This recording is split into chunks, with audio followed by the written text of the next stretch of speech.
Juan capítulo 13, versículo 21 al 30, el traidor oculto, es el título del sermón y la palabra del Señor dice así. Habiendo dicho Jesús esto, se conmovió en espíritu y declaró y dijo, de cierto os digo que uno de vosotros me va a entregar. Entonces los discípulos se miraban unos a otros dudando de quién hablaba. Y uno de sus discípulos, al cual Jesús amaba, estaba recostado al lado de Jesús. A este pues hizo señas Simón Pedro para que preguntase quién era aquel de quien hablaba. Él entonces, recostado cerca del pecho de Jesús, le dijo, Señor, ¿quién es? Respondió Jesús, a quien yo diere el pan mojado, aquel es. Y mojando el pan, lo dio a Judas Iscariote, hijo de Simón. Y después del bocado, Satanás entró en él. Entonces Jesús le dijo, lo que vas a hacer, hazlo más pronto. Pero ninguno de los que estaba a la mesa entendió por qué le dijo esto. Porque algunos pensaban, puesto que Judas tenía la bolsa, que Jesús le decía, compra lo que necesitamos para la fiesta, o que diese algo a los pobres. Cuando él pues hubo tomado el bocado, luego salió y era ya de noche.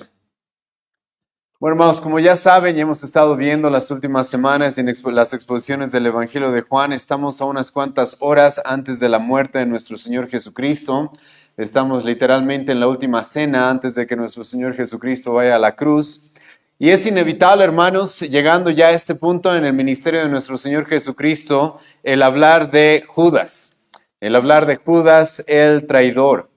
Y esta sección, como ya hemos empezado a ver en las anteriores semanas y todavía vamos a encontrarnos con Judas una vez más adelante, es una mezcla, hermanos, entre hablar del Salvador, de nuestro Señor Jesucristo, y al mismo tiempo también hablar del traidor.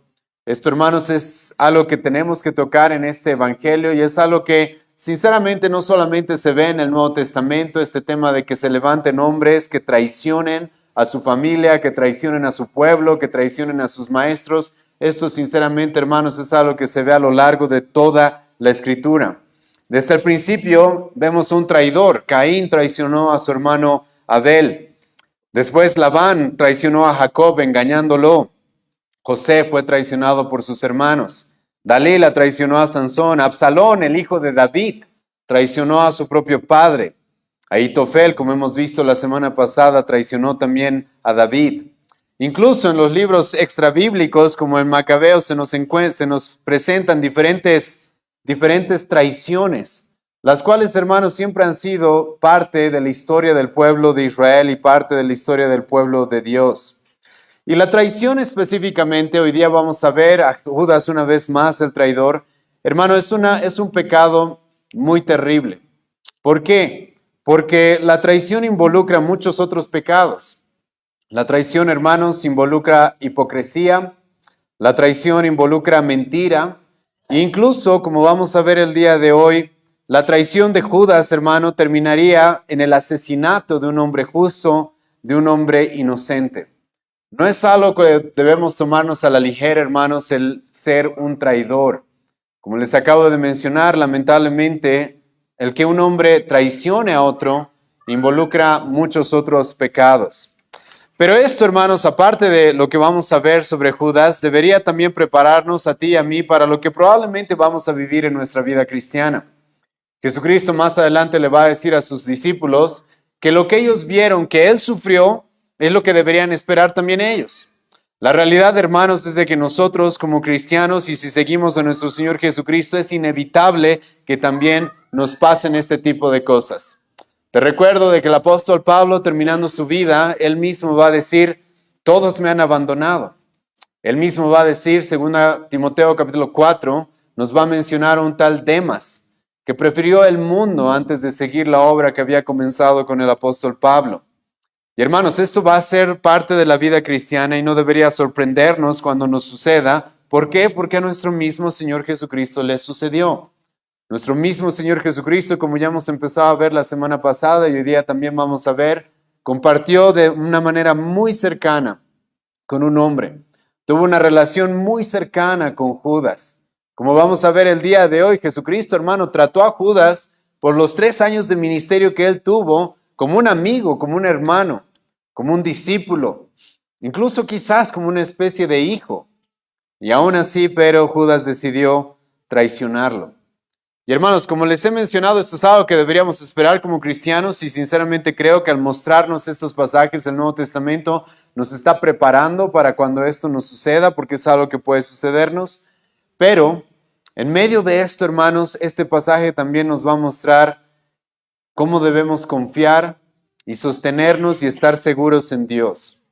Porque si bien las obras de Judas fueron producto de su pecado, fueron productos, hermanos, de una maldad muy profunda en su corazón, fueron producto de la influencia del diablo, como vamos a ver el día de hoy también. Hermano, Dios estaba en control absoluto de todas esas cosas.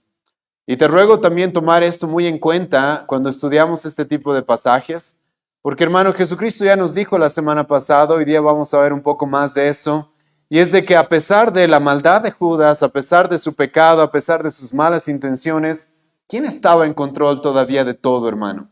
¿Quién estaba en control incluso de Judas? Dios. Y Dios estaba cumpliendo sus propósitos en Judas.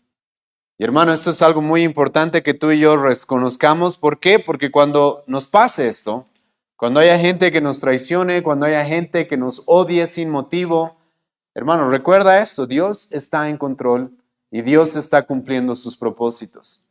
Escucha lo que dice Proverbios capítulo 16, versículo 4. Todas las cosas ha hecho Jehová para sí mismo y aún al impío para el día malo. Escucha, hermano, todas las cosas Dios ha hecho para sí mismo. Dios va a cumplir sus propósitos a través de todo tipo de personas y a través de todo tipo de circunstancias. E incluso Dios ha hecho al impío para el día malo. Él está en control de eso, hermano. Ahora con eso, como hemos visto la semana pasada, no le vamos a quitar la responsabilidad a Judas. Él es responsable de sus acciones. Pero hermano, Dios es soberano y Él está en absoluto control incluso de ese tipo de maldad. Ahora, en el contexto, como ya les he repetido varias veces, hermano, estamos en las últimas horas de Cristo antes de ir a la cruz. ¿Y qué es lo que Jesucristo, hermanos, va a buscar hacer? Jesucristo va a buscar instruir a sus discípulos, va a buscar enseñarles, va a buscar, hermanos, dejar una instrucción, una enseñanza marcada en lo más profundo de sus corazones, pues sus discípulos, hermanos, necesitan esto. Porque ellos están pasando un momento muy complicado y van a pasar momentos más complicados todavía. Y Jesucristo, hermano, ya ha empezado a instruirlos, ya los ha instruido por 3 años, pero Juan nos va a mostrar, hermanos, las últimas horas de instrucción de Jesucristo hacia sus discípulos. Y como hemos visto hace algunas semanas, esta cena, esta última cena, comenzó con Jesucristo lavándole los pies a sus discípulos. Y hemos hablado de cómo Jesucristo, hermano, le enseñó a estos hombres cuál es la verdadera grandeza. En medio de que estos hombres lamentablemente se estaban peleando por quién era el mayor, quién iba a ocupar un mejor rango o iba a tener un mejor estatus, Jesucristo les va a decir, saben, ustedes me han visto a mí ponerme como un esclavo y estar dispuestos a lavarles los pies. Y yo soy su maestro, yo soy su Señor, ¿ustedes qué creen que deberían estar dispuestos a hacer? Porque el que quiera ser grande, Jesucristo va a decir, el que quiera ser primero debe hacerse el esclavo de todos. Y es así, hermanos, como comenzó esta cena en el Evangelio de Juan. Y hermanos, la Biblia nos va a recalcar de que esta es la última cena antes de la muerte de Cristo. Y déjame leerte lo que va a decir Lucas acerca de esta situación, de esta circunstancia. Pues hermano, Jesucristo mismo, nos dice la Biblia, estaba esperando con ansias poder tener esta cena con sus discípulos. Escucha lo que dice Lucas capítulo 22, versículo 14 al 15. Cuando era la hora, se sentó a la mesa y con él los apóstoles y les dijo, cuánto he deseado comer con vosotros esta Pascua antes que padezca. Hermano, esto es algo que Jesucristo estaba deseando. Este es un momento especial que Jesucristo estaba deseando tener con sus discípulos. Esta no es cualquier comida, que Jesucristo ya había compartido muchas comidas con sus discípulos por 3 años enteros. Pero esta no es cualquier comida. Esta es la Pascua antes de la muerte de nuestro Señor Jesucristo. Este es un momento muy especial. Y como vamos a ver hasta el capítulo 18 de este Evangelio de Juan, Jesucristo, hermano, va a utilizar esta oportunidad tan especial para instruir a sus discípulos y prepararlos para la obra que Él tenía para ellos. Prepararlos para la gran comisión con la que nos vamos a topar hasta el final de este Evangelio. Y prepararlos, hermano, para comprender qué es lo que Jesucristo iba a hacer en aquella cruz. Y justo, hermanos, en esta fiesta, en la Pascua, que como hemos visto ya varias veces hasta el día de hoy, hermanos, la Pascua en el Antiguo Testamento probablemente era una de las fiestas que mejor o más mostraba de manera explícita lo que Jesucristo iba a hacer por su pueblo. En la Pascua se sacrificaba un cordero, el cual por la sangre de ese cordero, sin mancha, sin contaminación, el pueblo de Israel en el Antiguo Testamento había sido librado de la esclavitud y de la muerte. Y justo, hermanos, esto no es coincidencia porque la hora ya se ha cumplido como Cristo ya nos dijo antes. Jesucristo decidió tener esta última cena recordando la Pascua justo antes de Él ir y ser sacrificado como el Cordero de Dios. Y Cristo, hermano, ya nos ha dicho en el pasaje anterior de que todo lo que está sucediendo está bajo control. La Escritura se está cumpliendo. En el pasaje que hemos estudiado la semana pasada, hermano, Jesucristo mismo les dijo ya a sus discípulos, yo no les estoy hablando a todos ustedes, yo sé a quienes he escogido. Y yo sé que uno de ustedes me va a entregar. Hermano, Jesucristo nos mostró el conocimiento que Él tiene, el control que Él tiene, incluso no solamente de aquellos que creen en Él, sino de aquellos que lo rechazan. Jesucristo, hermano, está en absoluto control de los creyentes como de los incrédulos también.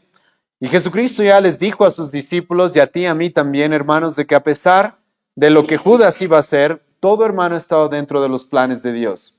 Jesucristo le dijo ya a sus discípulos, versículo 18, que era para que se cumpla la Escritura. Como estaba escrito, el que come pan conmigo levantó contra mí su calcañar. Jesucristo, hermano, les dijo, todo lo que va a suceder ahora está bajo el dominio, el control y los planes de Dios. Dios está llevando a cabo sus propósitos. A pesar de los enemigos, a pesar del pecado del mundo, a pesar de que Judas va a confabular con los judíos que odiaban a Cristo, a pesar de que los judíos van a conspirar con los romanos para matar a Jesucristo, Jesucristo, hermano, ya les anuncia a sus discípulos, todo esto estaba escrito. Todo esto es para que se cumpla la Escritura. Y ahora, hermanos, dicho todo esto, en el versículo 21, Jesucristo va a anunciar una vez más la traición. Escucha lo que Jesucristo va a decir, versículo 21. Habiendo dicho Jesús esto, se conmovió en espíritu y declaró y dijo, de cierto os digo, que uno de vosotros me va a entregar. Una vez más, hermano, Jesucristo va a anunciar la traición de Judas. Esto es algo que ya se nos había anunciado en otras oportunidades, pero ahora Jesucristo una vez más va a anunciar la traición de Judas.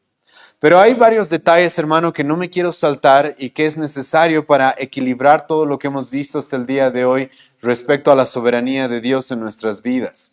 Quiero, hermano, dirigir tu atención a lo que dice en el versículo 21 cuando Juan nos expresa estas palabras, que Jesús se conmovió en espíritu. Hermano, esto significa de que Jesucristo estaba sintiendo un dolor, un malestar sumamente profundo. Cuando la palabra de Dios utiliza la palabra espíritu, hermano, normalmente hace referencia a todo el hombre interior. Su alma, sus emociones, su mente, su intelecto, su conocimiento. Todo el hombre interior muchas veces, hermano, es representado en el Nuevo Testamento y en el Antiguo también con la palabra espíritu. Y Jesucristo, hermano, aquí nos dice el apóstol Juan, está muy perturbado, está muy dolido, está muy agitado. Esta palabra conmovido, hermano, es una agitación muy fuerte que Jesucristo está sufriendo. Jesucristo está sufriendo en todo su ser lo que va a suceder. Ahora, hermanos, esto es muy importante. ¿Por qué? Porque en el contexto, como ya les he recordado lo que hemos visto la semana pasada, Jesucristo, hermano, nos ha dicho de que Dios está en absoluto control de todo. Dios nos ha dicho, Jesucristo nos dijo de que Él ya había elegido a sus discípulos, Él sabía quién era Judas, que lo que Judas iba a hacer ya estaba escrito, se estaba cumpliendo lo que la Escritura decía. Pero hermano, escucha muy bien esto. Eso no significaba de que Jesucristo no estaba sintiendo lo que iba a suceder.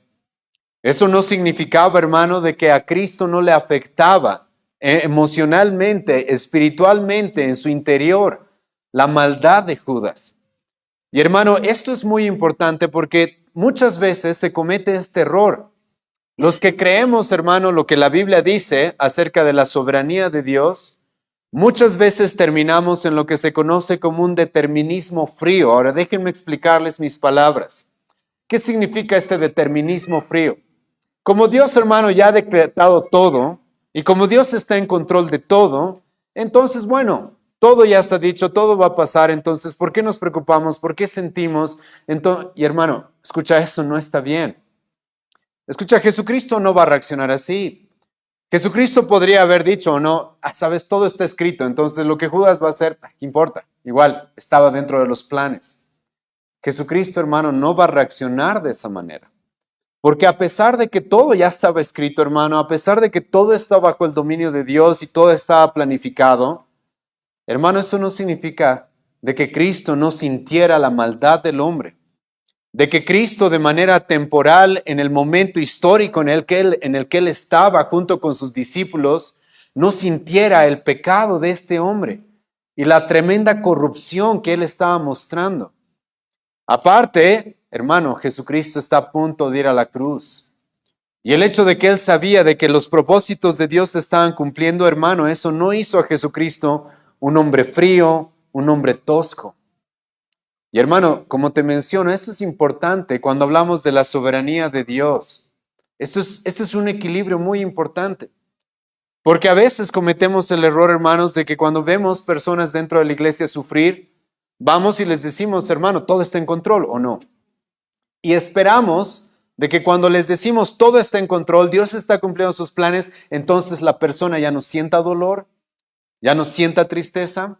No, hermano, el saber de que Dios está en absoluto control y dominio de todo, eso debe darnos esperanza, eso debe darnos consuelo, eso debe darnos ánimo, pero hermano, eso no significa de que no sintamos el dolor de la circunstancia que estemos viviendo.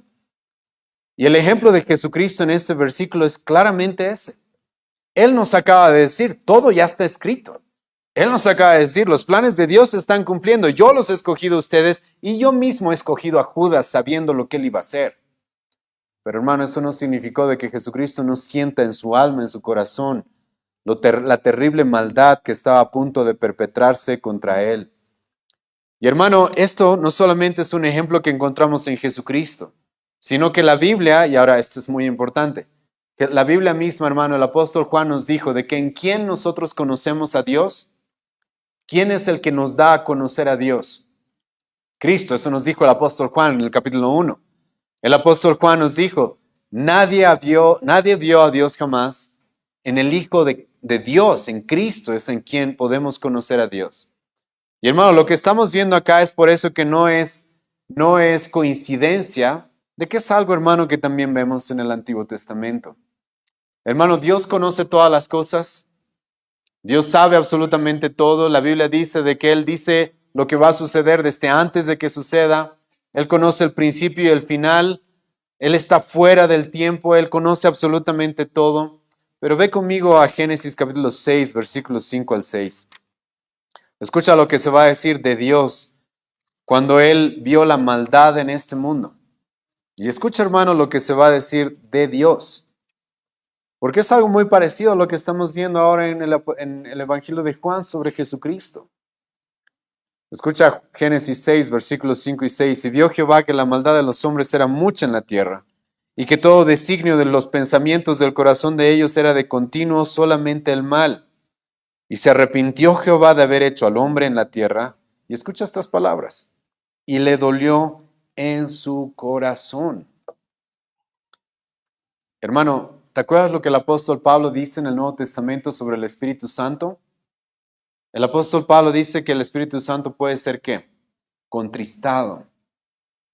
Hermano, porque sí, el hecho de que Dios conozca todo, sepa todo, Es más, el hecho de que todo lo que pasa en este universo al final es para que se cumplan sus propósitos, eso no hace a Dios un ser frío, tosco, duro, insensible, sino que Dios, hermanos, siente en su corazón la maldad del hombre. Siente en su corazón la corrupción del hombre, el mal que éste produce. Y lo que estamos viendo ahora con Jesucristo, hermano, es un ejemplo muy claro de lo que acabamos de leer en Génesis. Ese es Dios. Él no es un Dios, hermano, frío y tosco, que no siente las circunstancias, que no es sensible hacia el dolor, hacia el pecado, hacia la maldad. Se conmovió en su espíritu. Ahora yo sé, hermanos, de que algunos que conocen un poco más de teología van a decirme, pero nosotros creemos en la impasibilidad de Dios, de que Dios es un Dios sin pasiones. Por si acaso, hermano, eso no significa de que Dios no sienta. Lo que significa es de que Dios no es controlado por esas pasiones, no es controlado por eso, por esos sentimientos. Pero no significa de que Dios no sienta. A Cristo, hermano, le dolió ver la traición que Judas iba a perpetrar. Y más aún, como vamos a ver más adelante, hermano, Jesucristo le va a doler y realmente va a sudar, vamos a ver eso más adelante, gotas de sangre. Va a llorar y va a sudar sangre, hermano, al ver toda la maldad y toda la ira, todo el enojo que él va a recibir en aquella cruz, por ti y por mí. Y este pasaje, hermanos, comienza con este anuncio, pero no solamente es el anuncio una vez más de la traición de Judas, sino que también el apóstol Juan nos presenta cómo es que Jesucristo se está sintiendo. Él se conmovió en espíritu. Y ahora, después de que el apóstol Juan nos dice esto, nos declara lo que Jesucristo va a afirmar y va una vez más a anunciar, de cierto, de cierto. Y hermano, sí me pregunté mientras estudiaba este pasaje, ¿por qué Jesucristo utiliza esta palabra, estas dos palabras, amén, amén, en el griego, de cierto, de cierto? Una vez más, Jesucristo les va a decir a sus discípulos y les está diciendo, escuchen bien esto. Cuando Jesucristo utiliza esta expresión de cierto, es porque quiere llamar la atención de sus discípulos. Es porque quiere que escuchen bien esto. Y quiere Jesucristo, hermano, que ellos escuchen de cierto, uno de vosotros me va a entregar. Ahora, como les dije, Jesucristo llamó la atención de sus discípulos a esto. Y es por eso que ahora vamos a ver la reacción de los discípulos. Al parecer, hermanos, lo que Jesucristo les dijo antes, versículo 18 al 20, al parecer no ocasionó mucha reacción en los discípulos. Pero ahora Jesucristo les va a hacer de manera enfática y les va a decir, uno de ustedes me va a traicionar. Y de cierto, escuchen bien, uno de ustedes me va a traicionar. Y es aquí ahora donde el apóstol Juan en el versículo 22 nos va a presentar la reacción de los discípulos. Escucha lo que dice el versículo 22. Entonces los discípulos se miraban unos a otros dudando de quién hablaba. Algo, hermanos, que vamos a ver hasta el final de esta exposición es de que nadie piensa que Judas es el traidor. Y ese es un detalle importante que te ruego tener en mente para todo lo que vamos a ver más adelante. Nadie. Y ellos están dudando, mirándose los unos a los otros. ¿Quién será? ¿Quién será el traidor? El apóstol Mateo nos presenta que Jesucristo les dijo algo más todavía. Jesucristo les dijo, el que mete la mano conmigo en el plato, ese me va a entregar. Ahora, ahí yo sé, hermano, que tú te imaginas justo a Judas con la mano en el plato. No era así. Todos estaban compartiendo, hermano, en aquella época se ponían diferentes especias, diferentes preparados para comer con el pan sin levadura y todos metían la mano en el plato. Entonces Jesucristo le está diciendo a algunos de ustedes 12, los íntimos con los cuales he pasado estos 3 años, a los cuales les he llamado apóstoles, los cuales ya les he llamado discípulos, los cuales han tenido una relación tan cercana conmigo, uno de ustedes me va a entregar. Ahora, hermano, pero para tener la historia completa, les voy a pedir que vayan conmigo a Mateo 26. En Mateo 26, el apóstol Mateo nos va a presentar, hermanos, algunos detalles más de lo que está sucediendo en este momento. Escucha lo que dice Mateo 26, versículo 22. Y hermano, este capítulo de Mateo 26 te animo a tenerlo marcado ahí en tu Biblia porque es un capítulo que vamos a ver varias veces hasta el final de esta exposición. Porque Juan nos dice, se miraban los unos a los otros y estaban dudando, ¿quién será? ¿Quién será? Pero no solamente eso. Escucha lo que dice Mateo 16, versículo 22. Y entristecidos en gran manera. Estos son detalles, hermano, que nos da la Biblia sobre esta última cena. Los discípulos también ahora están entristecidos en gran manera. Ellos saben, hermano, que los judíos están buscando matar a Cristo. Hemos visto eso desde el capítulo 5 de Juan. Los judíos estaban buscando maneras para matar a Cristo. Los judíos saben, los discípulos saben que Jesucristo constantemente estaba en riesgo, en peligro de ser encarcelado y ser asesinado por el odio que le tenían los líderes judíos. Y ahora Cristo les anuncia de manera clara, explícita, y les dice, uno de ustedes me va a traicionar, uno de ustedes me va a vender, uno de ustedes va a ayudar a que se perpetre el asesinato que los judíos han estado planificando ya desde hace mucho tiempo. Entonces es normal que leamos acá de que ellos se entristecieron en gran manera. Pero no solamente eso. Escucha lo que dice Mateo. Y entristecidos en gran manera, comenzó cada uno de ellos a decirle, yo soy, Señor. Hay varias cosas, hermano, que meditar respecto a lo que estamos viendo en Mateo el día de hoy. Escucha, cada uno de los discípulos empezó a preguntarse, yo soy, y le empezó a preguntar a Cristo, ¿yo soy el traidor? Varias cosas que quiero meditar con ustedes el día de hoy sobre esto. Uno, hermano, los discípulos, si bien muchas veces han cometido errores, aquí no están cometiendo un error. Aquí, sinceramente, creo, como otros teólogos también han reconocido, de que esta es la forma correcta de reaccionar. Antes de empezar a apuntar a otros, ellos mismos, analizarse. Es decir, tal vez podría ser yo. Y hermanos, sí te animo a seguir el ejemplo de los discípulos acá. Porque cuando hablamos de pecados, hermano, tú y yo debemos ser íntegros y honestos respecto a esto. Somos capaces de los peores pecados, hermano. Tú y yo somos capaces. Y muchas veces, como Jesucristo mismo nos dijo en otras enseñanzas, cuando escuchamos de pecados de otros, somos rápidos en apuntar y decir, claro, esa gente, ¿sí? No, pero aquí los discípulos están diciendo, tal vez yo debo ser el traidor. Y es interesante, hermano, porque si has escuchado las anteriores exposiciones, tú sabes de que entre los discípulos ya ha habido ciertos roces. Porque Juan, Jacobo querían ser los primeros y ya los otros discípulos se enojaron con ellos. Entonces tú podrías haber esperado de que digan, debe ser ese Jacobo, debe ser Juan, debe ser Pedro. No, pero ellos van a hacer algo correcto, hermano, y es primero analizarse ellos mismos y decir, ¿podría ser yo?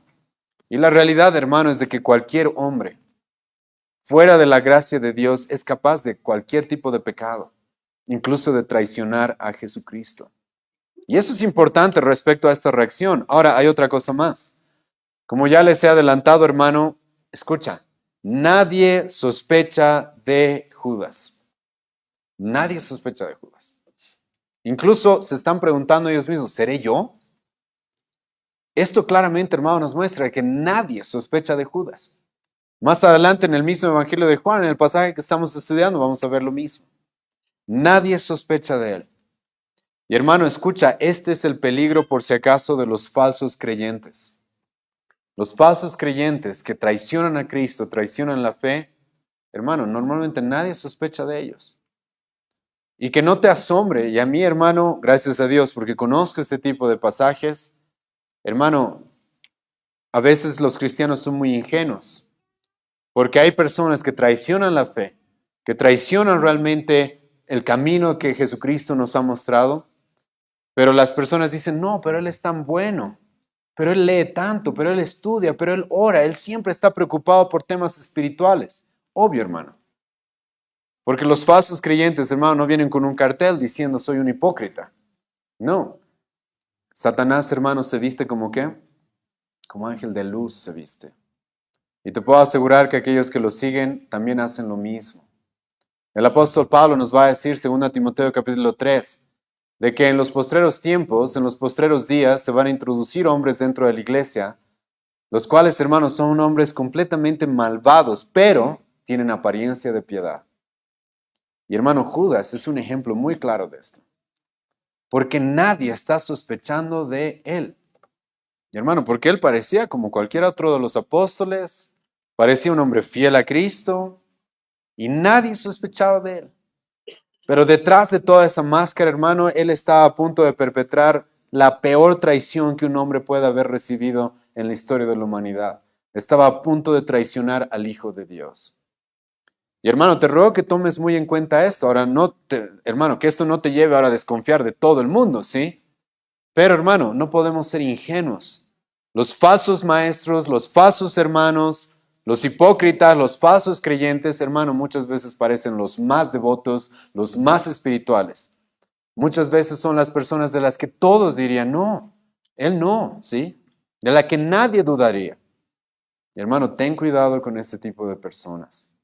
Como ya hemos visto acerca de Judas en el capítulo 12 del Evangelio de Juan, Judas mismo se va a presentar como un hombre preocupado por los pobres, con buenas intenciones, con una piedad, con una generosidad y sacrificio hacia los pobres. Hermano, ten cuidado. Muchas veces los que quieren aparentar mucha generosidad, los que quieren aparentar mucha espiritualidad, solamente una máscara. Y Judas, hermano, es realmente un hipócrita, porque estamos un momento en el Mateo 26, sigue en ese pasaje conmigo, porque escucha lo que va a suceder. Los discípulos van a preguntarse, ¿soy yo, Señor? Ahora, escucha bien estas palabras. ¿Soy yo, Señor? Así le van a decir a Jesucristo. Y ahora escucha a Judas, porque Mateo nos presenta, hermano, de que Judas también habló aquí. Escucha a Judas en el versículo 25. Entonces, respondiendo Judas, el que le entregaba, dijo, ¿yo soy maestro? Hermano, escucha la hipocresía tremenda de Judas. Él sabe, hermano, de qué él es. ¿Están conmigo en Mateo 26? Retrocedan, hermano, conmigo al versículo 14.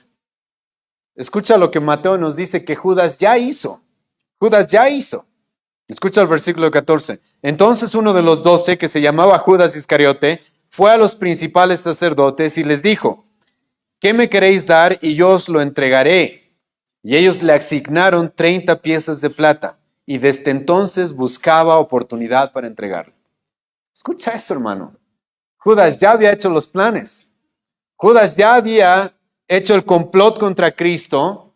Ya había quedado en un precio para entregar a Cristo. Jesucristo en la cena dice, uno de ustedes me va a entregar. Y Judas, hermano, se atreve a decir, ¿soy yo, maestro? ¿Soy yo? Hermano, escucha esa apariencia de piedad. Escucha la hipocresía. Escucha la máscara que una persona se podría poner. Y sin descaro. Hermano, sin nada de vergüenza. Este hombre se atreve a decirle a Cristo, yo soy, sabiendo él que él era. Sabiendo él que él era. Pero ahora en las palabras de Judas, hermano, hay un detalle que quiero hacerles notar. Los discípulos le dicen a Jesucristo, ¿soy yo, Señor? ¿Cómo le dice Judas? ¿Soy yo, maestro? Hermano, ese no es un detalle casual en la Biblia. Porque en el Nuevo Testamento tú vas a encontrar, hermano, personas que muchas veces dijeron que Jesucristo era que un maestro.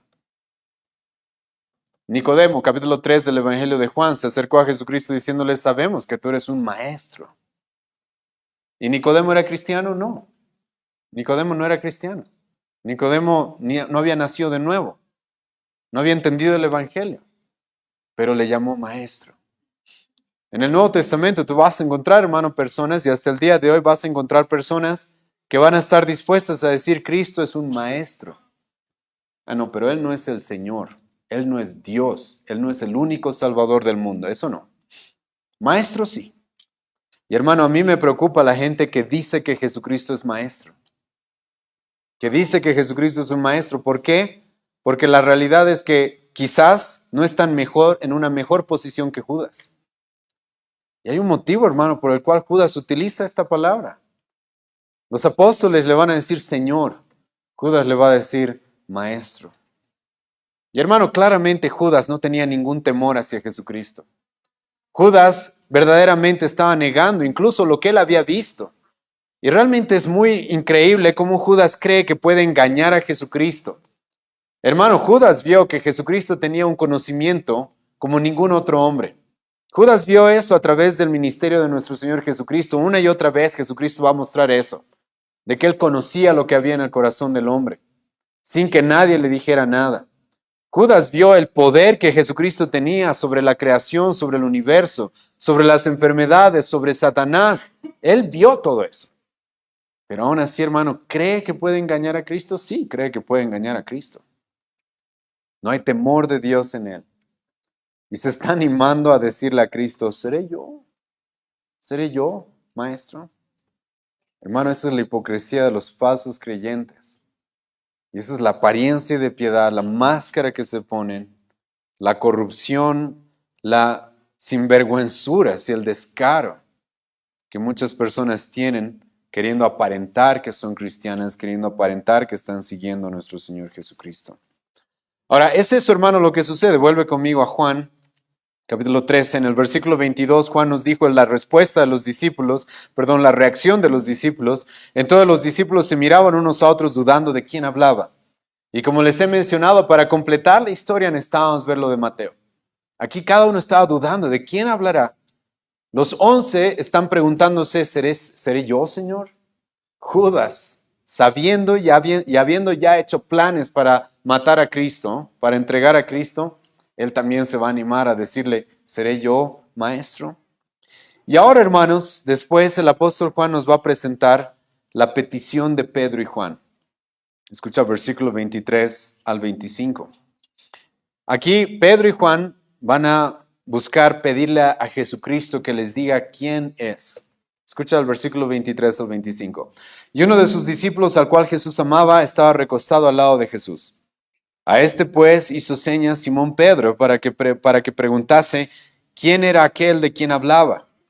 Él entonces recostado cerca del pecho de Jesús le dijo, Señor, ¿quién es? Esta es la petición, hermano, de Pedro y Juan para ver que Jesucristo les diga de alguna manera quién era el traidor. Ahora, esta sección, hermano, comienza de una manera bastante llamativa, porque el apóstol Juan lo que va a hacer primero es presentarse a sí mismo en cierta manera, pero no se va a presentar a él con nombre, sino él va a decir, y uno de sus discípulos al cual Jesús amaba, estaba recostado al lado de Jesús. Ahora, este es un detalle interesante, ¿sí? Porque en el Evangelio de Juan no vas a encontrar que Juan se refiere a sí mismo, que Juan se apunte a sí mismo con un nombre. Él se va a llamar a sí mismo el discípulo que Jesús amaba. Ahora, es un buen título, la verdad, es un buen título para ponerse, es una buena forma de presentarse a sí mismo. Ahora, sí es un poco extraña, te digo la verdad, porque Jesucristo y Juan mismo nos dijo en este mismo evangelio, amaba a todos sus discípulos. Juan capítulo 13, versículo 1, Jesucristo le dijo a todos, yo los amé hasta el fin. Entonces, ¿por qué Juan, hermanos, se refiere a sí mismo como el discípulo que Jesús amaba? Varios motivos podría haber habido. Hay algunos en los cuales no estoy de acuerdo, hay otros en los que probablemente sí. Déjenme darles algunos de los motivos por los cuales Juan pudo haber utilizado esa expresión para sí mismo. Uno, algunos han dicho de que quizás Cristo le dio esa posición a Juan. Cristo dijo, tú eres el discípulo que amo. Sinceramente, hermano, no creo que eso sea muy probable. ¿Por qué? Porque ya te acuerdas de que Jesucristo, hermano, estuvo lidiando con este problema en el que Juan estaba involucrado. Este problema en el que los discípulos estaban buscando estar a su lado derecho, izquierdo, gobernando con él. ¿Te acuerdas? Juan mismo le pidió a su mamá que vaya y le diga a Cristo que lo ponga a la derecha, queriendo estar por encima de los demás discípulos, hermano. Por eso es raro de que Jesucristo le hubiera dado ese título a Juan. Porque más bien Jesucristo estuvo lidiando y buscó evitar de que haya esto entre los discípulos, el que uno se crea superior al otro. Entonces probablemente esa no es la respuesta. Algunos también han dicho de que quizás Juan simplemente se puso ese título él solo. Tampoco creo, hermano, que esa sea la respuesta correcta. ¿Por qué? porque no sé si Juan se hubiera animado a hacer eso. Como ya les he mencionado, Jesucristo los va a confrontar varias veces a estos hombres con el hecho de que querían sentirse superiores a los demás. Aparte de que Juan reaccionó de una manera bastante débil para buscar una preeminencia entre los demás. ¿Te acuerdas lo que Juan hizo? Ya te lo acabo de mencionar. Juan envió a su mami para que hable con Cristo y le diga, tú, Cristo, ponme al lado, a tu lado derecho. Entonces sería muy raro, hermano, que Juan haya pedido a su mamá que vaya y que luego él mismo se ponga este título. Yo creo, hermano, de que lo más probable es de que Juan tenía este título, y esto es lo más probable, por dos razones. Una es porque quizás era el menor de todos los discípulos. Es probable de que Juan haya tenido entre 15 a 20 años cuando Jesucristo lo llamó. Ahora no tenemos la edad exacta por si acaso, pero es muy probable de que Juan haya sido el menor de todos. Aparte de que siendo el menor de todos, Juan era el primo de Jesucristo. Juan tenía una relación familiar de sangre con Cristo. La mamá de Juan, Salomé, era prima de María. Entonces ahí tenían una relación bastante cercana.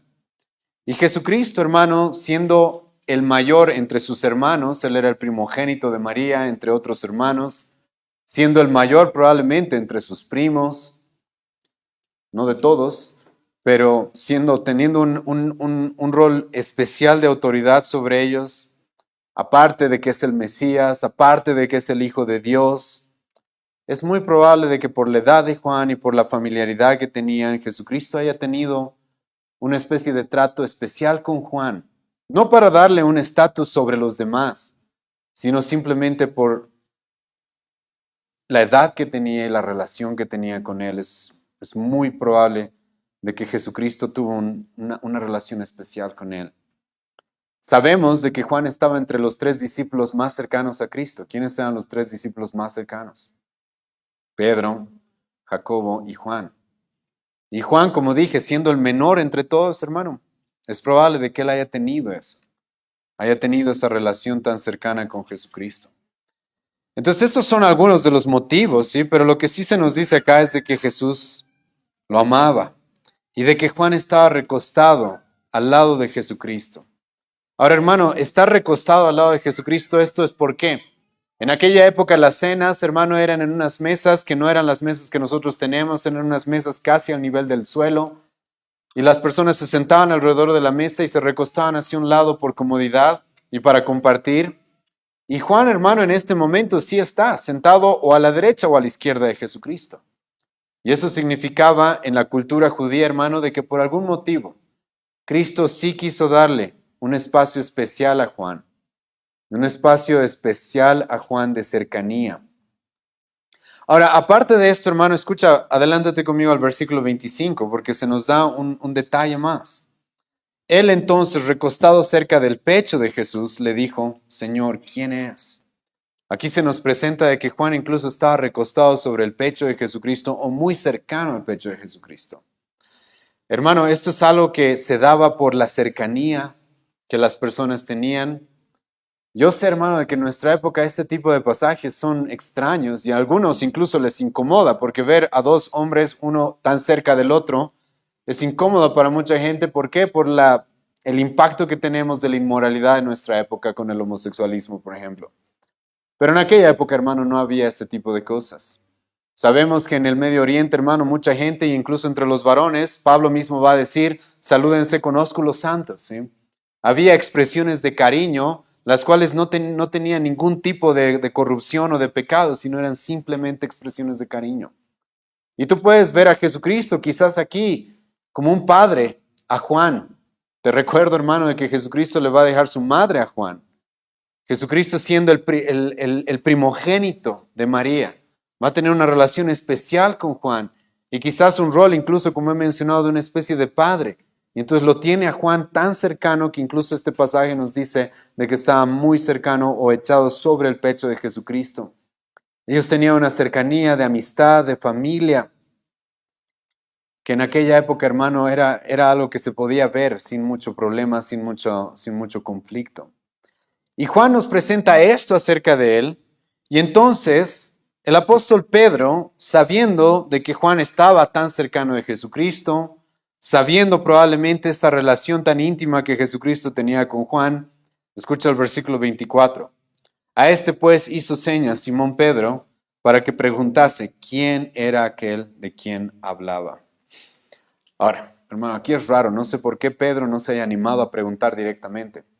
Si conoces algo de Pedro, hermano, sabes de que él hablaba más de lo que debía muchas veces.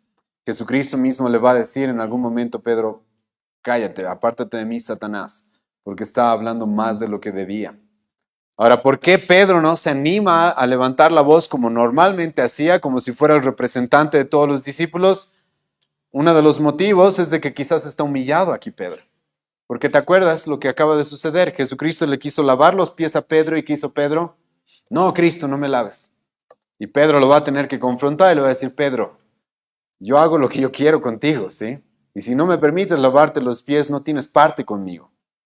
Entonces Pedro probablemente está aquí humillado, ya tuvo una reacción con Jesucristo equivocada, Jesucristo en cierta manera lo confrontó, lo corrigió, ya había metido la pata varias veces, sinceramente. Aparte, también probablemente Pedro está al frente de Jesucristo. Juan, y esto hermano nos podemos imaginar en nuestra mente, en la última cena probablemente Juan está a su izquierda o a su derecha, Judas está a la izquierda o a la derecha también de Cristo probablemente, y Pedro quizás está al frente.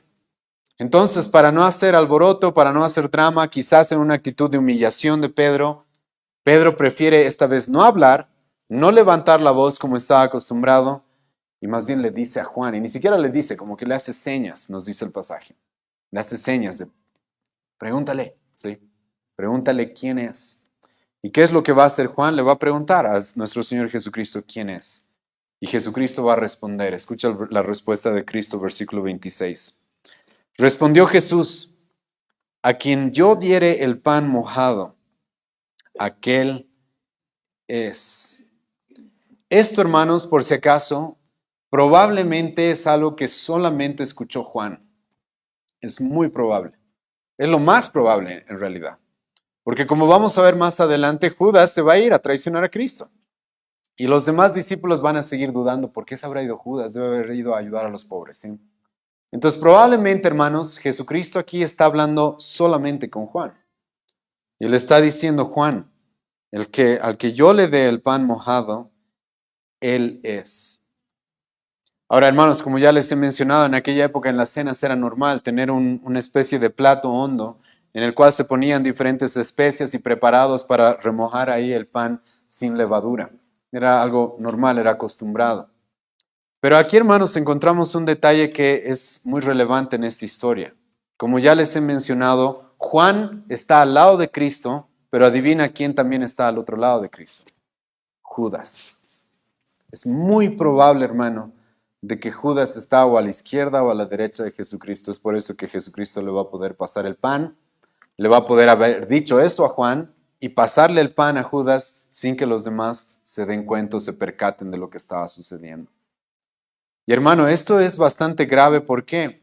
Porque Judas, hermano, escucha, Jesucristo sabía, tú eres el traidor. Yo sé que me vas a traicionar. Pero hermano, no por eso Jesucristo no lo trató a Judas de una manera despectiva. No por eso Jesucristo, hermano, tú no creas por si acaso de que los 3 años de ministerio que Jesucristo tuvo con Judas, Jesucristo lo maltrató a Judas, lo subestimó, lo despreció. No, hermano. Jesucristo le dio una posición de honor incluso a Judas. En aquella época, como ya les dije, hermano, que en la mesa, sobre todo en la Pascua, una cena tan importante, el que estaba encargado de la cena, el que era el anfitrión, en este caso es Jesucristo. Él es el que preparó todas estas cosas para sus discípulos. Él es, hermano, el que le daba la oportunidad de tener un honor especial, y eso sabían los judíos. Depende de quién se sentaba a qué lado. Y Judas, hermano, Jesucristo le permitió sentarse o a su izquierda o a su derecha, no importa, porque era una posición de mucho honor, era una posición, hermano, en la cual Jesucristo le estaba expresando amistad, le estaba expresando, hermano, cercanía. Así que no crean por si acaso de que Judas era ahí el excluido del grupo. No era, hermano. Jesucristo le tuvo a Judas un trato muy cercano, una relación muy cercana. Y hermano, esto es muy importante. ¿Por qué? Porque, como ya les dije al principio de esta exposición, lo que Judas va a perpetrar es muy terrible. Porque, hermano, él recibió un trato amable. Él vio el amor de Cristo hacia él. Y él ha rechazado todo eso. Él está sentado al lado de Cristo en la mesa de la última cena, la Pascua. Porque Cristo, hermano, quiso que esté ahí. Y él había recibido, hermano, todo esto de Jesucristo. Pero aún así lo va a traicionar. Y ahora, ¿por qué les digo esto? Escucha lo que dice Salmo 55. Voy a leer del versículo 11 al versículo 14. Porque este pasaje, hermano, yo sé que tiene una aplicación con las traiciones que David tuvo, así que tengan cuidado de aplicar todo a Cristo. Pero creo, hermano, que es un pasaje que sí está muy conectado a lo que estamos viendo entre Jesucristo y Judas. Escucha lo que dice Salmo 55, versículo 11 al 14. La maldad está en medio de ella, fraude y engaño no se apartan de sus plazas. Y ahora escucha lo que continúa diciendo. Porque no me afrentó un enemigo, lo cual habría soportado, ni se alzó contra mí el que me aborrecía, porque me hubiera ocultado de él, sino tú, hombre, al parecer íntimo mío. Escucha lo que dice el salmista. Íntimo mío, mi guía y mi familiar, que juntos comunicábamos dulcemente los secretos y andábamos en amistad en la casa de Dios. Hermano, eso es lo terrible, ¿sí? Porque como dije aquí, Judas no está traicionando a Cristo porque él haya sido el despreciado del grupo, el relegado, el maltratado. Jesucristo, hermano, le permitió incluso ser el tesorero del grupo. Jesucristo, hermano, le mostró misericordia, le mostró amor. Incluso aquí, hermano, tú puedes ver la paciencia de Cristo. Él sabía quién era ese hombre, él sabía lo que iba a hacer, él sabía su corazón corrupto, él conocía su hipocresía. Aún así, Jesucristo, hermano, le dio la oportunidad de acercarse mucho. Aún así, Jesucristo le dio la oportunidad de estar tan cerca de él. Por eso el salmista dice, íntimo mío. Tú y yo andábamos en amistad en la casa de Dios. Tú y yo andábamos predicando, comunicando dulcemente los secretos. No, Judas estaba predicando junto con Cristo. Él fue enviado por Cristo a predicar. Hermano, lo que Judas está haciendo aquí es algo muy, muy terrible. Y aquí espero que tú entiendas por qué este pasaje comienza diciéndonos de que Cristo estaba muy conmovido en espíritu. Porque aquí Jesucristo no está siendo traicionado por un enemigo abierto, por alguien con el cual tuvo conflictos por estos 3 años. No. Es alguien al cual se le mostró amistad, solidaridad, generosidad, misericordia. Es alguien al cual se le dio una posición de honor sobre otros. Y este hombre aún así va a traicionar a Cristo. Es por eso que escucha lo que va a decir Mateo sobre Judas. Déjame leértelo, sí, por temas de tiempo no los voy a buscar. Mateo 26, 24. Mas hay de aquel hombre por quien el Hijo del Hombre es entregado. Bueno le fuera a ese hombre no haber nacido. Hermano, el pecado de Judas es muy terrible. ¿Por qué? Porque a él se le dio mucho. Se le dio mucho. Y al que mucho se le da, ¿qué dice la Biblia? Mucho se le va a pedir también. El hermano recibió tanto de Jesucristo. Y aquí está en la última cena sentado al lado de Cristo. En una posición de honor, en una posición especial. Y entonces Juan le pregunta a Cristo, ¿quién te va a traicionar? Cristo le dice, al que yo le dé el bocado de pan mojado. Y Jesucristo le da el bocado de pan a Judas. Escucha versículo 26. A quien yo diere el pan mojado, aquel es. Y mojando el pan, lo dio a Judas, Iscariote, hijo de Simón. Y ahora, hermanos, escucha el versículo 27. En el versículo 27 nos encontramos con Satanás y Judas, con los dos. Escucha el versículo 27. Y después del bocado, Satanás entró en él. Entonces Jesús le dijo, lo que vas a hacer, hazlo más pronto. Lo primero que quiero ver, hermanos, en este pasaje es esto, Satanás y Judas. El texto nos dice, hermano, algo muy tremendo, y es de que Satanás entró en Judas. Ahora, hermano, aquí hay muchas cosas que aprender. Una de ellas, hermano, es la obra de Satanás. Hermano, Satanás está obrando y está trabajando. Hermano, yo sé que Cristo está en control, Dios está en control, los planes de Dios se están cumpliendo, ¿verdad? Y ya hemos hablado de eso. Pero hermano, Satanás está ahí al lado de Cristo. ¿Te has puesto a pensar en eso? En la última cena, y literalmente en esa pintura que hay de la última cena, ahí hay algo que falta, porque aquí nos dice, hermano, Satanás está ahí. Está ahí. Tan cerca de Cristo, sí, Cristo le está permitiendo, por si acaso eso. Porque ya sabemos, hermano, por otros pasajes de que Satanás y los demonios le tienen temor a Cristo. Le tienen mucho temor a Cristo. Pero en este punto Jesucristo está permitiendo que Satanás haga esto y Satanás, hermano, está obrando ahí en la mesa en la que Cristo está sentado. Que no te sorprenda, hermano, que estamos aquí reunidos en la iglesia y Satanás está obrando en algún corazón aquí mismo. Es así, hermano. Poniendo ideas. Hemos hablado ya de esto antes. Pero en un lugar tan cercano de Cristo. En el grupo íntimo de Jesucristo. Escucha, aquí se nos habla de Satanás entrando en Judas. Ahora, aquí, hermanos, hay varias cosas que aclarar. ¿Por qué? Y esto, hermano, no solamente nos va a ayudar a comprender lo que sucedió con Judas, sino te va a ayudar a comprender, hermano, cómo es que viven los incrédulos en general. Porque uno, hermano, ya hemos hablado de esto la semana pasada, solamente déjame refrescarte la memoria. ¿Judas es culpable o no? Judas es responsable. Acabamos de leer, hermano, en Mateo 25. En Mateo 26, perdón. Antes de que se nos diga de que Satanás entró en Judas, ya leímos en Mateo 26 de que Judas, ¿qué había hecho? Ya había ido a vender a Cristo. Ya había hecho el complot, ¿sí? Ya hemos leído, hermano, en este mismo evangelio, capítulo 12, de que Judas se extraía dinero, le robaba a Cristo, ¿te acuerdas? Ya hemos visto eso, hermano, en Judas. Ya hemos hablado de esto. Entonces Judas, por si acaso, es culpable. Y esto, hermano, es muy importante recalcar. ¿Por qué? Porque mucha gente en nuestra época, hermano, cree que cuando las personas pecan es el diablo. No, hermano, la Biblia te dice, escucha, es una combinación de la responsabilidad y la voluntad de los hombres junto con el diablo. Eso no lo vamos a negar, sí. Pero esto es muy importante. Vayan conmigo a Efesios capítulo 2, escucha lo que el apóstol Pablo va a decir.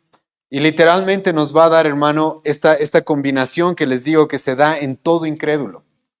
Los incrédulos, hermano, pecan, traicionan, hacen terribles cosas. Y Pablo nos va a decir, hermano, ¿por qué? Es una combinación de sus propios deseos, es una combinación de sus propias concupiscencias con la influencia de Satanás. Escucha Efesios 2, versículo 1 al 3. Y Él os dio vida a vosotros cuando estabais muertos en delitos y pecados. Escucha el versículo 2. En los cuales anduvisteis en otro tiempo siguiendo la corriente de este mundo. Escucha qué dice. Antes de conocer a Cristo, ¿tú qué hacías? Te dejabas influenciar por el mundo, por el pecado del mundo, las ideas del mundo. Ahora escucha esto. Conforme al príncipe de la potestad del aire, el espíritu que ahora opera en los hijos de desobediencia. Esto, hermanos, es una referencia directa a Satanás. Ese es el príncipe de la potestad del aire, Satanás. Entonces, aquí Pablo, hermano, reconoce, antes de haber conocido a Cristo, antes de haber llegado a la salvación, antes de haber nacido de nuevo, antes de tener una nueva vida, estábamos dominados por las ideas de este mundo y por Satanás. Pero no solo eso, escucha el versículo 3. Entre los cuales también todos vivimos en otro tiempo, en los deseos, escucha lo que dice, de nuestra carne, y haciendo la voluntad de la carne y de los pensamientos. Escucha lo que Pablo dice, hermano. Tú, antes de llegar a la salvación, sí, estabas influenciado por Satanás, pero no le eches la culpa a Satanás por tus pecados, ¿sí? Porque lo que hacías es hacer los deseos de tu propia carne. Es hacer los deseos que están en tus propios pensamientos, en tu propia mente. Y hermanos, esto es muy importante que tú entiendas sobre los incrédulos y sobre tu situación, tu naturaleza, antes de conocer a Cristo. Lo que estamos viendo en Judas acá en Juan capítulo 3, hermano, no es raro. Es lo que la Biblia dice que sucede con todo incrédulo. Él es malo, él quiere los deseos de su corazón. ¿Te acuerdas? Judas se robaba el dinero de Cristo. Y como él amaba el dinero, luego va a estar dispuesto a ir a vender a Cristo por 30 monedas de plata. Entonces, eso, hermanos, son los deseos de Judas. Eso, hermanos, son los propios deseos de Judas. Judas voluntariamente quiso traicionar a Cristo porque él amó el dinero, el mundo, más que a Cristo. Pero tampoco vamos a negar, hermano, de que Satanás está aquí involucrado con eso. ¿Por qué? Porque, hermano, eso es lo que la Biblia nos dice. Los incrédulos son una mezcla de la influencia de Satanás con la misma voluntad caída, corrupta del hombre. Esa es la forma en la que viven los incrédulos. Ahora, hermano, ¿cómo es que nos libramos de esto? No vamos a hablar a profundidad el día de hoy porque no es el tema, pero ya hemos visto Colosenses 1 hace un tiempo. El Evangelio es el que nos libra, hermano, de esto. Nos libra de nuestra naturaleza pecaminosa y nos libra de la influencia y dominio de Satanás. Eso es lo que hace el Evangelio. Y esto les digo, hermano, para que luego no andes viendo gente que peca y te reprendo espíritu de adulterio, espíritu de mentira. No hagas eso. Predícale el Evangelio, ¿sí? Pero dicho esto, hermanos, escucha, Judas está en esta situación. Él mismo es malo, él mismo es responsable, pero aquí se nos dice Satanás está en medio de esto también. Y ahora Jesucristo, hermano, escucha lo que le va a decir, versículo 27. Después del bocado, Satanás entró en él, entonces Jesús le dijo, lo que vas a hacer, hazlo más pronto. Hermano, este es un mandato que Jesucristo le va a dar a Judas. Y Jesucristo, hermano, sabe todo lo que está sucediendo a su alrededor. Sabe absolutamente todo. Y Jesucristo le va a decir a Judas, hazlo ya, hazlo ya. Y ahora, ¿por qué les digo, hermano, que Jesucristo ya sabía lo que estaba sucediendo? En el español, hermano, este texto, la verdad, pierde mucho. Porque en el idioma original, la forma en la que podría ser traducido es de esta manera. Jesucristo le dijo a Judas, lo que has estado haciendo, termínalo rápido. Eso es lo que Jesucristo en cierta manera le dice a Judas. Si tú estudias esto en el idioma original, vas a encontrar de que algunos de los verbos están en tiempo presente. Eso significa de que había algo que Judas ya estaba haciendo de manera continua. No era algo nuevo, era algo que ya estaba sucediendo. Y Cristo, hermano, esto es muy importante porque Jesucristo sabe lo que Judas está haciendo y Jesucristo le dice a Judas, lo que ya se estaba haciendo, termínalo de una vez. Ahora, ¿por qué, hermano, Cristo le dice, termínalo, apúrate, ya, ve y hazlo? ¿Por qué? Déjeme darte las razones de por qué. Uno, el tiempo había llegado. Cristo ya nos dijo eso en los pasajes anteriores. El tiempo de mi muerte ya ha llegado. Los judíos habían intentado matarlo al principio de su ministerio. ¿Pudieron? No pudieron. ¿Por qué? Porque su hora no había llegado. Los judíos intentaron matarlo en el segundo año de su ministerio varias veces. ¿Pudieron? No pudieron. ¿Por qué? Porque su hora no había llegado. Pero ahora, hermano, como la Biblia nos dice, su hora ya llegó. Ya estamos en el momento correcto. Y Cristo sabe, yo tengo que cumplir la obra que el Padre me ha dado que yo cumpla. Entonces su hora ya llegó, pero hermano, aquí hay más cosas por las cuales Jesucristo le dice a Judas, hazlo rápido. La segunda, hermano, escucha, es porque Cristo quiere morir por ti y por mí. Eso ya nos dijo Jesucristo en Juan 10. El buen pastor, ¿qué hace? Da su vida por sus ovejas. Hermano, Cristo quiere ir a la cruz. Ahora vamos a ver, hermano, que en el Getsemaní Jesucristo va a tener un momento de mucha presión y tensión y le va a pedir a su Padre, si puedes que pase en mí esta copa, pero después, ¿qué va a decir? Hágase tu voluntad, no la mía. Y Cristo va a estar dispuesto a ir a la cruz, hermano, porque Él quiso venir a morir por sus ovejas. Eso es lo que Él quiso hacer. Su Padre le envió con esta misión. Cristo ama a su Padre, Cristo ama a su pueblo y Él quiere morir por ti y por mí. Hermano, este pasaje es importante porque Jesucristo no fue forzado a la fuerza, ¿sí? Como si Dios lo hubiera agarrado y le hubiera dicho, ¿sabes? Vas a morir y punto. No, Él también quería ir a la cruz, hermano. Es por eso que aquí le dice a Judas, hazlo de una vez, hazlo pronto. Para esto he venido. Cristo ya nos dijo eso en el capítulo 12. Para esto he venido y estoy dispuesto ¿Te acuerdas, hermano, lo que nos dijo en el capítulo 12? Escucha lo que dice el capítulo 12 una vez más, versículos 27 y 28. Jesucristo está hablando de su muerte, ¿te acuerdas? Ahora está turbada mi alma, ¿y qué diré? Padre, sálvame de esta hora, mas para esto he llegado a esta hora. Jesucristo dice, ¿sabes? Yo sé lo que viene, sé lo que voy a sufrir, sé lo que me espera, pero he venido para esto. Yo estoy dispuesto a sufrir lo que tenga que sufrir. Hermano, Cristo quiere morir por ti y por mí. Quiere cumplir la obra para salvarte. Es por eso que le dice a Judas, de una vez, ve a hacerlo. Ya ha llegado la hora, ve de una vez a concretar lo que ya habías estado haciendo. Pero hermano, aquí hay un tercer motivo. ¿Cuál? Cristo quiere glorificar a su Padre. No solo quiere salvarte a ti, hermano, Cristo quiere glorificar a su Padre. Escucha una vez más el capítulo 12 de Juan. Acabamos de leer el versículo 27. ¿Te acuerdas? Ahora está turbada mi alma. ¿Y qué diré, Padre? Sálvame de esta hora. Mas para esto he llegado a esta hora. Escucha el versículo 28. Padre, glorifica tu nombre. Hermano, la cruz, ¿cuál era? Hermano, escucha. Y espero hayan escuchado los anteriores sermones. Hemos hablado ya de esto. ¿Cuál era, hermano, la meta principal de la cruz? No era salvarte, hermano. La meta principal de la cruz es glorificar a Dios. Es mostrar cuán bueno, cuán justo, cuán misericordioso, cuán grande es el amor de Dios. Es para manifestar y revelar los atributos de Dios, como hemos visto en otras exposiciones. En la cruz, hermano, es donde vemos, como en la punta de una montaña, de un monte, lo más extraordinario. Es donde vemos, hermano, los atributos de Dios siendo manifestados al mundo de una manera tan gráfica y todos sus atributos, su santidad, su amor, su ira, su justicia, su misericordia. Todo eso, hermano. Y Cristo sabe, la cruz es para glorificar a mi Padre y Cristo escucha lo que quiere glorificar a su Padre. Es por eso que le dice a Judas, Judas, ya, de una vez, ve a hacer lo que tienes que hacer. Pero ahora hay otro motivo más, hermano, y para esto les ruego que vayan a Juan 17. Y esto, hermano, es porque Cristo quiere volver a estar con su Padre. Hermano, Cristo quiere volver a estar con su Padre. Escucha el capítulo 17, versículo 4 y 5, lo vamos a estudiar en un tiempo. Escucha lo que Cristo le va a pedir. Aquí Jesucristo, hermano, está orando. Está orando antes de ir a la cruz. Está orando. Es la oración sacerdotal de Cristo, como se la conoce.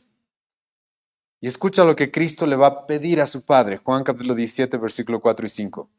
Yo te he glorificado en la tierra. He acabado la obra que me diste que hiciese. Ahora pues, Padre, glorifícame tú al lado tuyo con aquella gloria que tuve contigo antes que el mundo fuese. Hermano, Cristo quiere volver con su Padre. Cristo quiere volver con su Padre y que no haya esa separación que hubo porque Él se encarnó. Quiere volver a compartir la misma gloria. ¿Te acuerdas lo que el apóstol Pablo nos dijo en Filipenses 2?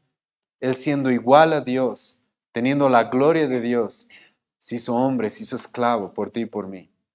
Pero hermano, Cristo quiere terminar su obra porque quiere volver a estar con su Padre. Sin nada que los separe, sin nada que los estorbe. Porque el apóstol Juan mismo nos dijo, antes de la creación, hermano, Cristo, el Hijo de Dios, estaba en el seno del Padre. El Padre, el Hijo, en una relación de amor por toda la eternidad. Y por la encarnación, hermano, esta relación tuvo algo que lo estorbó, ya no era lo mismo. No era igual. Ahora estoy hablando obviamente de Jesucristo como hombre. Y hermano, tenemos que reconocer eso. Es por eso que Jesucristo va a sufrir tanto en la cruz. Uno de los peores sufrimientos de Cristo en la cruz, ¿cuál va a ser? Padre, ¿por qué me has abandonado? Hermano, Cristo quiere volver con su Padre. Es por eso que le dice a Judas, Judas, ya, de una vez, ya hemos llegado al tiempo, ya es la hora, ya sé lo que estás haciendo, ve y hazlo de una vez.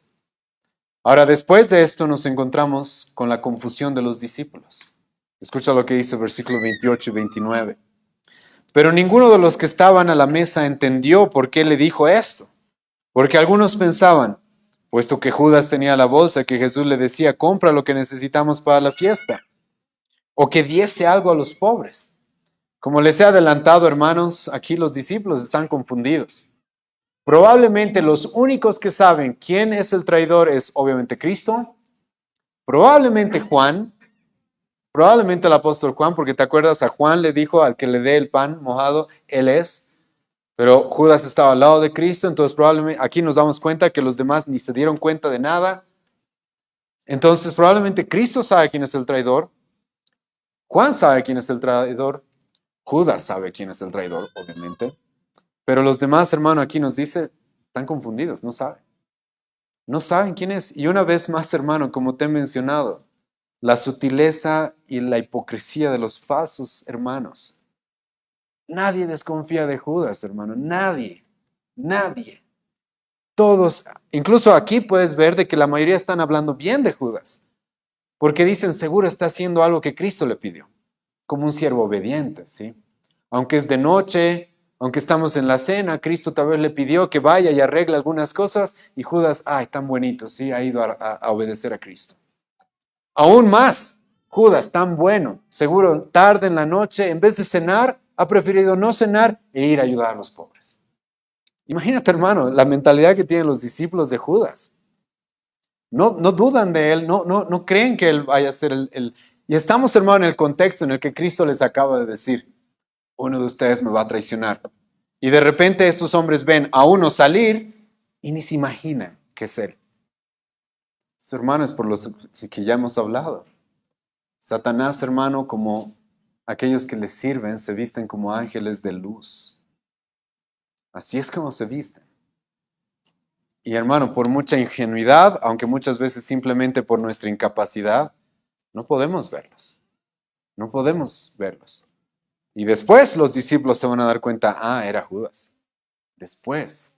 Pero ahora con todo esto, hermano, nadie sabe.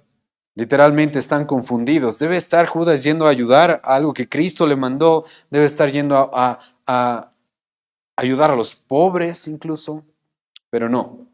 Judas fue a completar su traición. Escucha versículo 30. Cuando él pues hubo tomado el bocado, luego salió y era ya de noche. Judas fue a completar su traición, hermano. Eso es lo que fue a hacer. Ya había hecho el complot con los judíos de vender a Cristo por 30 monedas de plata, traicionarlo, y ahora está yendo a concretar lo que ya había planificado. Es por eso, hermano, que en este mismo contexto es interesante que Juan nos dice que era de noche, pero Jesucristo, hermano, va a decir algo más. En Lucas 22:53 él va a decir que la hora del poder de las tinieblas había llegado. Sí, Judas el traidor, aliado con los judíos que odiaban a Cristo, que se van a aliar con los romanos, y Satanás en medio de todo esto, hermano, lo que ellos estaban buscando es destruir a Jesucristo. Pero ahora, hermano, todo esto yo sé que es triste, yo sé que es dramático, yo sé que es confuso, pero una vez más, hermano, escucha.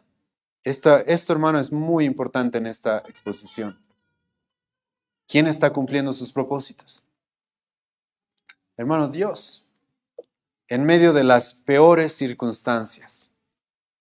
Él va a utilizar todo esto, incluso a Satanás, como decían los teólogos de la antigüedad. Satanás, hermano, es solo un peón para Dios. ¿Sí? No le des más poder del que se merece. Dios, hermano, está cumpliendo sus propósitos. Sí, Judas voluntariamente quiere traicionar a Cristo, odia a Cristo. Los judíos odian a Cristo.